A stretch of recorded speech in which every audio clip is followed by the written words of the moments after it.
दोस्तों, देश में लूट मार आम बात हो गई है, बिल्कुल आम बात।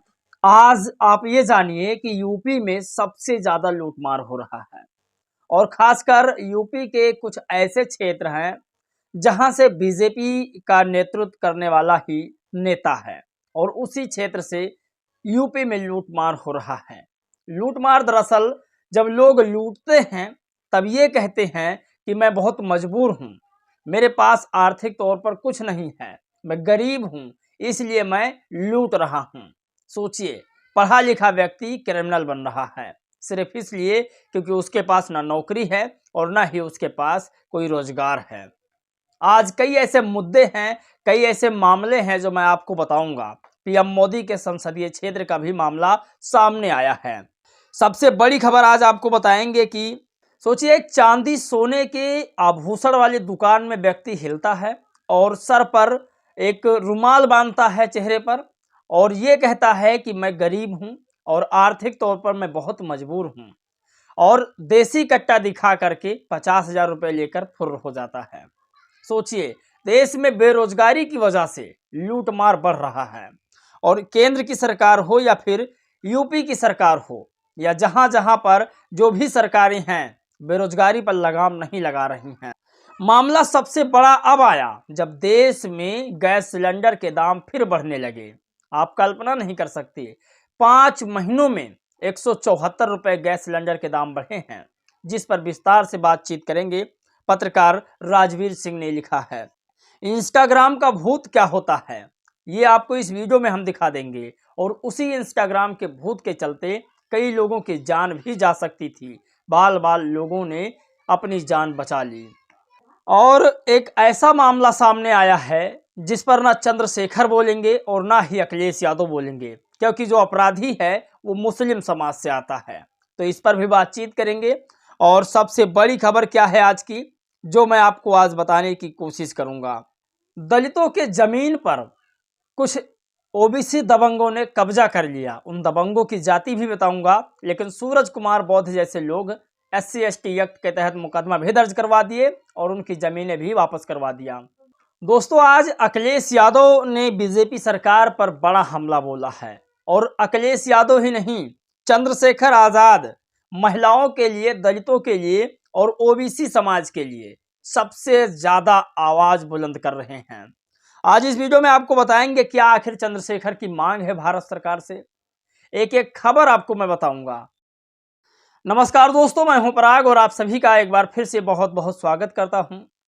साथियों, आज की सबसे बड़ी खबर यह है कि दलितों पर अत्याचार नहीं रुक रहा है। जिस तरह देश में महंगाई बढ़ रही है, ठीक वैसे ही दलित समाज पर अत्याचार बढ़ रहा है और नेता लोग अपने वोट के चक्कर में दलितों के ऊपर हुए अत्याचार या पिछड़ों के ऊपर हुए अत्याचार पर एक शब्द नहीं बोलते हैं, चुप रह जाते हैं, मामला जहां का तहां दबा दिया जाता है। लेकिन पत्रकार या फिर सोशल मीडिया वाले या फिर यूट्यूबर हम जैसे लोग उस आवाज को उठाने की कोशिश करते हैं। आज आपको बता दें, चंद्रशेखर ने बड़ी मांग रखी है प्रधानमंत्री के सामने। उन्होंने ऐसे मांग कर लिया है जिसे शायद अभी तक ना ही अखिलेश ने मांग किया था और ना ही किसी और बड़े नेताओं ने।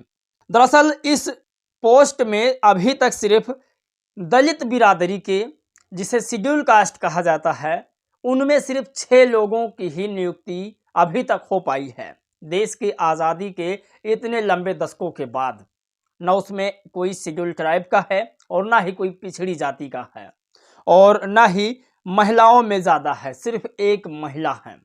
ऐसा कौन सा पोस्ट है, आपको समझना होगा। दरअसल आपको बता दें कि PSU और ONSG में SC/ST व OBC समाज की महिलाओं को नहीं मिल रही है अभी नौकरी और ना ही कोई बड़ा पद। साथियों, आपको बता दें, ना ही दलित समाज को ना ही पिछड़े समाज को भर भर के उनके जनसंख्या के हिसाब से नौकरी भी नहीं मिल रही है। प्रधानमंत्री नरेंद्र मोदी से बड़ी मांग किया है, कहा है पिछड़ों के हक को देने वाले और पिछड़ों के समर्थन में बोलने वाले नरेंद्र मोदी जी, तमाम ऐसे पदों पर आपकी कब नजर जाएगी। तो ये बड़ी खबर है और उन्होंने कहा है कि सरकार दलित, पिछड़े, आदिवासियों की हितैषी बनती है, लेकिन भेदभाव सबसे ज्यादा इन्हीं से करती है। बड़ी खबर सामने आ रही है, आप देख सकते हैं अखिलेश यादव का भी बड़ा मांग है। प्रतिबंध लगाना भाजपा सरकार के शासन, प्रशासन और सरकारी प्रबंध की नाकामी है। ऐसे प्रतिबंध अगर सरकार उन पर पहले ही लगा देती जिन्होंने दंगा फसाद करवाने का सपना देखा और उन्मादी नारे लगाए, तो संभल में सौहार्द शक्ति का वातावरण नहीं बिगड़ता।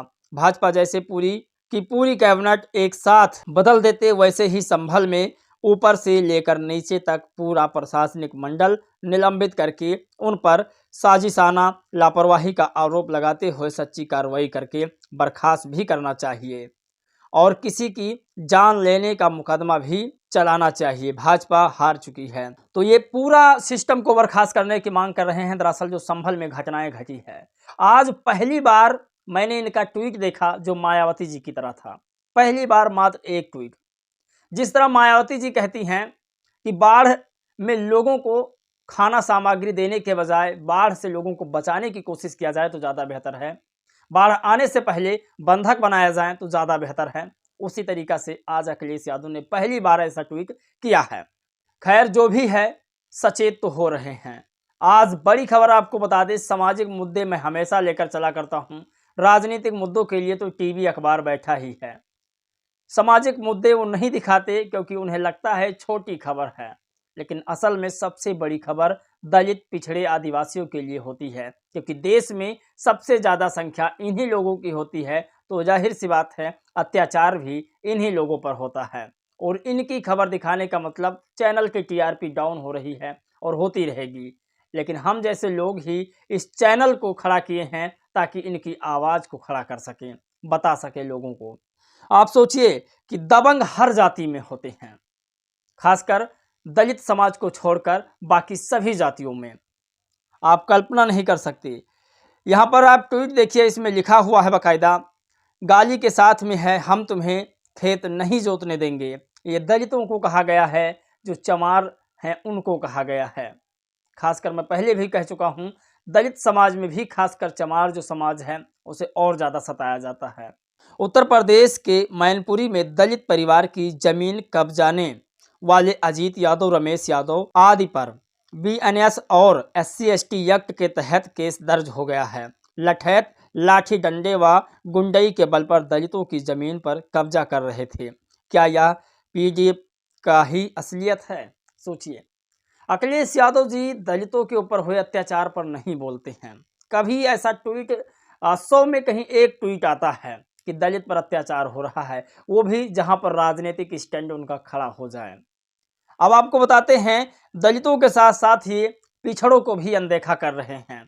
क्यों? क्योंकि वहां पर अपराधी मुस्लिम समाज से है। आपको बता दें कि दरअसल मामला ये यूपी के प्रयागराज का है, जहां पर शैलेश यादव नामक लड़का जो कक्षा 9 की छात्रा में पढ़ता था और उसका सिर कूचकर जघन्य हत्या कर दी गई। शैलेश यादव अपने स्कूल की एक मुस्लिम छात्रा से बातचीत करता था। उसके परिजनों को यह बर्दाश्त नहीं हुआ और उन्होंने इस मासूम को मारकर फेंक दिया। अत्यंत भयावह घटना, हत्यारों को कड़ी सजा मिलनी चाहिए। आप कल्पना नहीं कर सकते कि इस मुद्दे को ना ही चंद्रशेखर उठाएंगे और ना ही अखिलेश यादव उठाएंगे, और वो सोशल वर्कर जो ओबीसी समाज से हैं और जो शेड्यूल कास्ट से हैं, जिनका मिलन मुसलमानों से है, जिनका दोस्ताना मुसलमानों से है, वो इस मुद्दे को कतई नहीं उठाएंगे। उनको डर है कि अगर हमने अपराधियों का नाम ले लिया तो हमारा दोस्ताना टूट जाएगा।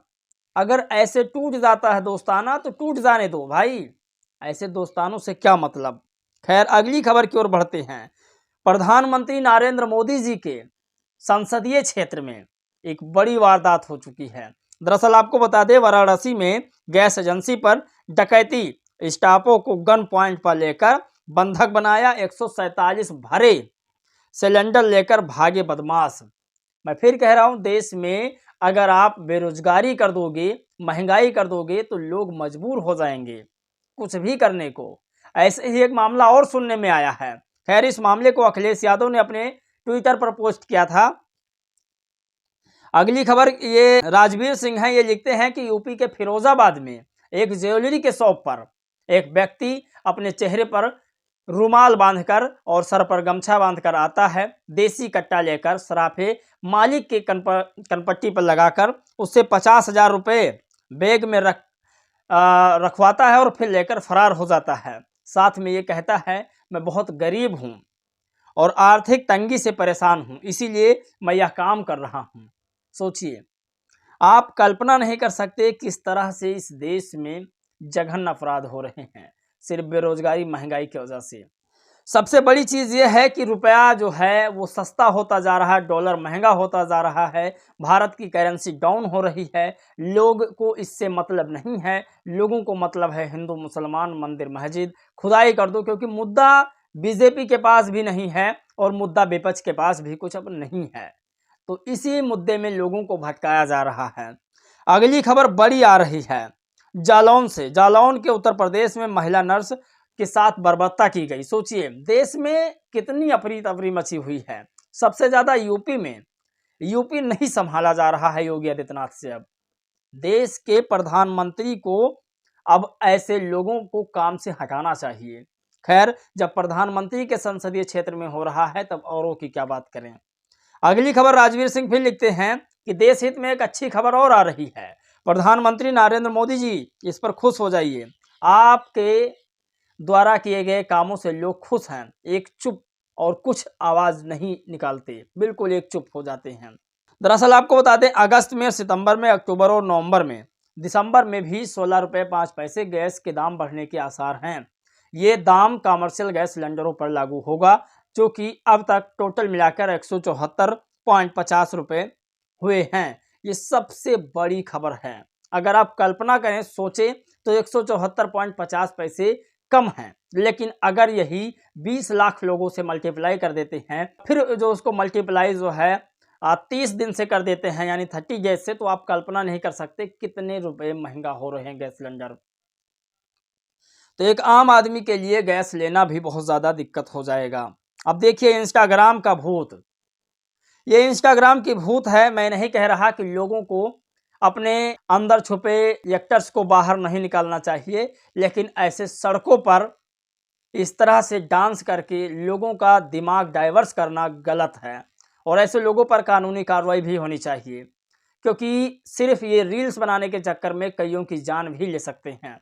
सार्वजनिक जगह पर आप वीडियो बनाइए, लेकिन आप सड़क पर बिल्कुल मत बनाइए, रेलवे पर बिल्कुल मत बनाइए। ऐसी जगह है जहां पर कम से कम बख्शे रहिए आप लोग। तो ये आज की तमाम बड़ी खबर थी जो लगातार वायरल थी। आप लोग अपनी राय प्रतिक्रिया जरूर दीजिएगा। जय भीम, नमो बुद्धाय।